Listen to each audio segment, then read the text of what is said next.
Welcome to Go Beyond Busy, the podcast for small business owners who are ready to slow down, breathe, and bring calm clarity to the way they work and grow their business. This is the second and final part of an interview with Dr. Jurgen Kolb from Hibiscus Jet Ski Hire in Auckland, New Zealand. Here's your host, Christina Bella. Do you have any other tips for business owners that you've learned over the years? Yes, you can spend a fortune on Google advertisement and even more on Meta, Instagram and Facebook. And yes, it depends on your product. It can work a dream, but you basically go fishing. So you have to be very specific. Find out what your target customer profile is and really find that out. And then have 3 or 4 campaigns. Don't do more than that. It's not possible. And focus, be really focused. Be a sniper and pick out your, he's over there. That's the guy I want to pick out of the crowd. And this is my offer to you. Does that match with what you want to do today? Absolutely. There we go. 100% sale. So when people find me as an intentional search from Google, but the closing rate for when they even call, most people actually just book. But from what I can tell with trackers on my website, those kind of things to know what people do, their behavior once they found you, is literally nearly 100%. The only reason they wouldn't come is because it doesn't work out with the friends who can't come, or some other changes, or of course if the weather changes, but it's weather dependent, unfortunately. That's not really a reason to put into the mix as customer relation or whatever you want to call it. So what then comes out of that combination is that people have an expectation. They come, ask what to do. You can do more than just the jet ski forth and back. You can actually go to the island. You can do this and this. And then they basically say, okay, but maybe not this time, we do it next time. That's one part. But once they go out and they come back and they actually completely overwhelmed by joy, they didn't expect all this. They're energetic, they're positive, and then they basically offer to give a 5-star review. And that is the magic bullet. So if you get people out there and they come back with intention to reward your efforts with a good review, that's gold. That's what you need to get. Because what I can now tell from my 1.5 years in business, I 6-folded basically the 5-star reviews on Google. And that is now the most important factor why people choose me. Not just look at me. Okay, how many reviews does this one have and that one have? Oh gosh, look at that. He's got more than double than the next one, who has more than 4 times what the other one has. Oh smokes, he must be good. And then they come. So the most important part is actually the peer review and the social proof, not on Facebook. Oh, look what I've done last weekend.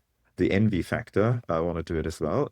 Yes, that does play in, but don't use that. It's too expensive. It's too difficult. And it's also, quite honestly, attract the wrong customers. It is more the question of what do the other people say about you. So what does your customers think after they had your experience, or after they used your product?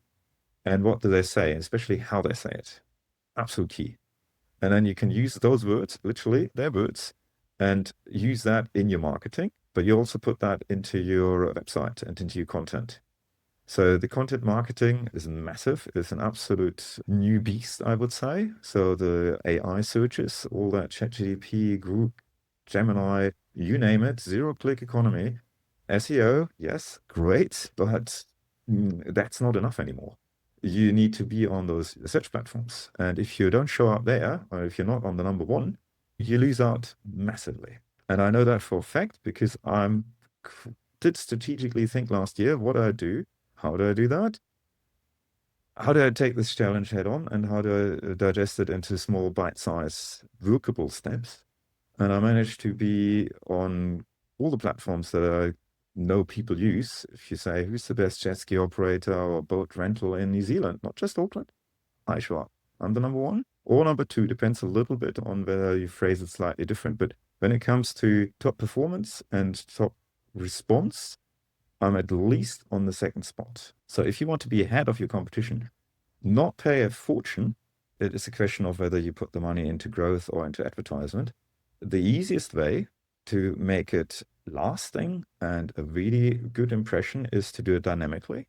So either dynamic SEO on Google ranking or dynamically on large language modules. So the optimization for AI search engines. And that's your content. Now you can't really control how the AI interprets your data. That's the holy grail of marketing in the next generation of marketers. But you can put out a lot of ideas and a lot of answers to potential questions people could ask, or the AI will ask after the inputted prompts from people.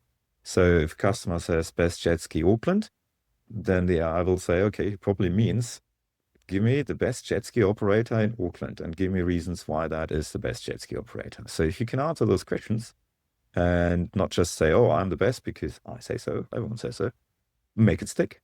How do you make it stick? Here we go. There comes your reviews. It's the easiest way for the AI to figure out that there's hundreds of people saying exactly the same. It probably is true then. How do you manipulate 100 people? It's unlikely.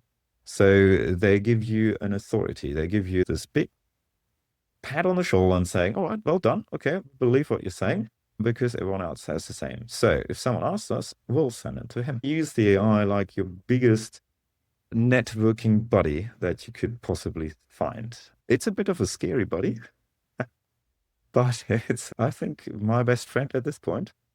So I'm really liking what you're saying about your business here, Jürgen. What's to come? What's the future look like? Oh, well, that's the exciting part. I'm trying to come into the ecotourism and adventure part of the tourism industry, because that's what people really want to do, that bespoke, unique. If this is just once in a lifetime experience if they're on holiday.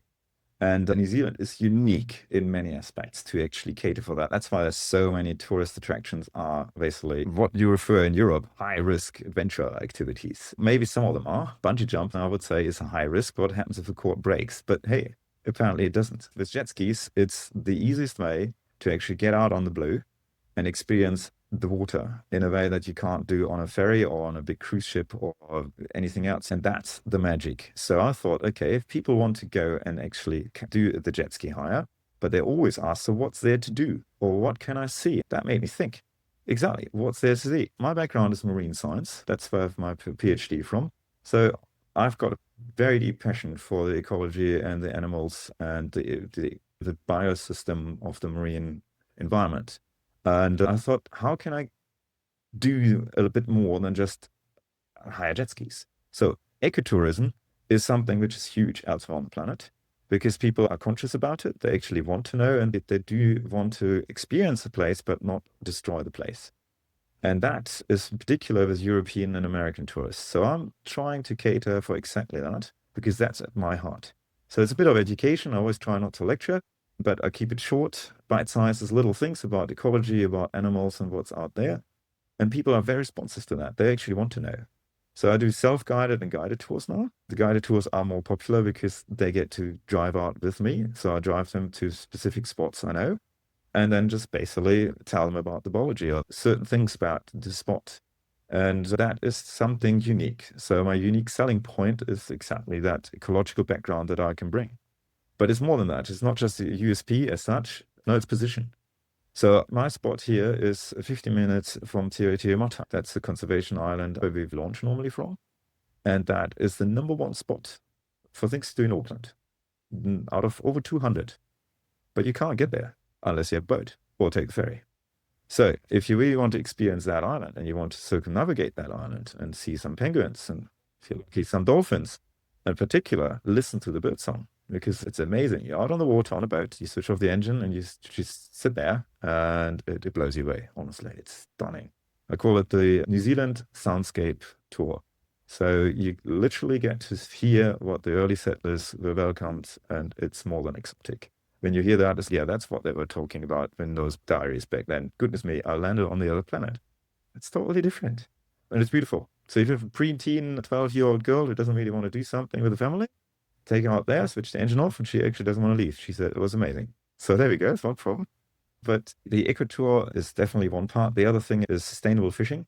I say take the trophy photos, throw it back for the really big fish. Obviously the small ones, I tell people exactly what not to do. There are exclusion zones now that are important to be aware of, so I know where people are. And if I think they're fish there, I'm going to give them a call and say, hey, move on, mate, before you get a fine.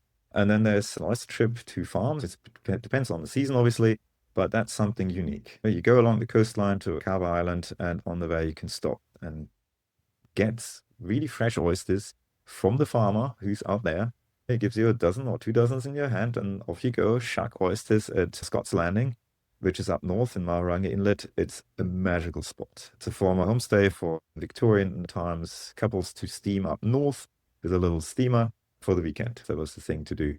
And it is beautiful. It is absolutely magical. So that is something which I'm trying to promote and to bring out there, because no one else does it, because no one else has my location. No one can actually offer that, and they don't have my know-how or my background. All different kind of things where I thought I can easily facilitate that. And people do want to do more than just go for the jet ski ride. That's the tool. But the fun and the experience, these unforgettable moments that you create out there, that's the interaction with the environment, the interaction with the wildlife in particular. And people see little blue penguins, everyone goes, oh, they're cute. Oh, they're adorable. And they hop up. And then they go back, and you just sit there. Ah, he's over there. Same for dolphins. Obviously, dolphins is the ultimate thing. You can't guarantee it, but they're out there, quite a lot of them. If you get lucky, I would say a fair amount of people this season got lucky because there were a lot of dolphin sightings. It is literally something people come back and say, this is the best thing on a holiday, like UK tourists, American tourists. They're just blown away by that creature. I tell people, if you see dolphins, what to do and what not to do in particular. But because you don't have a propeller, it's extremely safe interaction with dolphins. And they're an intelligent species. So if they don't want to be with you, they just go. They don't even come. They know exactly what a jet ski is. They're smart enough. But they approach you because you're a fast-moving boat, and they love the speed. So if you just go along in your speed and all of a sudden there's a dolphin under, you don't slow down, don't speed up, just keep going, because you just join in the fun. He just there and says, hello. Obviously, initially, please do stop and do slow down and see whether there was an accident. But if they actually just join you in your trip to where you want to go, and that is magic. That is really magic. There's a few other bits and pieces, but I'll talk to people when they come so that know what to do with a dolphin encounter. But it is a magic interspecies connection that only you need a boat. Otherwise, you can't do that. Very good. Thank you very much. So how do people find you? Let's say they live in Auckland, or they're coming to Auckland and they're interested in jet ski hire. How would they find you? Oh, super simple. You just Google Best Jet Ski Hire Auckland. Click on my website. You can book directly there. You can book out of my Google business profile. You can find me on Facebook or Instagram, WhatsApp, and book straight out from there, or just give me a call. It's very simple. A lot of people like to talk to someone and ask a few questions like, is it really for me? Is it safe? I got that question very often. If it wasn't safe, I wouldn't operate it, and I wouldn't be allowed to operate either. It is safe, yes. Thank you very much. Thanks for listening to Go Beyond Busy. I'm Christine Abella, helping small business owners fall in love with their business all over again. See you next time. Thanks for tuning in to Go Beyond Busy.